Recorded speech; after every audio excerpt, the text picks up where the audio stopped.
تاجروں کا ایک قافلہ سفر کر رہا تھا۔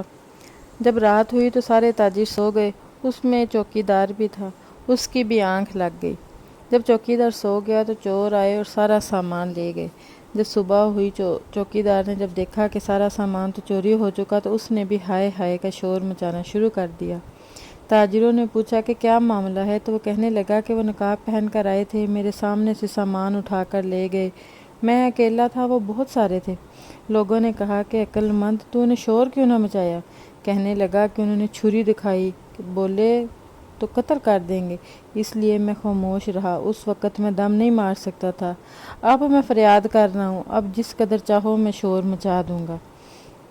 تو جس طرح قافلے کے لٹ جانے کے بعد چوکیدار کا شور و غل بیکار ہے، اسی طرح پوری عمر گزر جانے کے بعد اعوذ باللہ اور فاتحہ پڑھنا بے فائدہ ہے، لیکن آخری عمر میں بھی غفلت سے توبہ بہتر ہے۔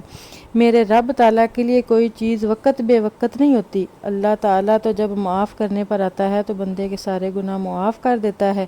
اس لیے قرآن پاک میں بھی اللہ تعالیٰ ارشاد فرماتا ہے کہ جو تم سے فوت ہو جائے اس پر بھی غم نہ کرو، کیونکہ اللہ کی قدرت سے کوئی چیز کہاں غائب ہوتی ہے۔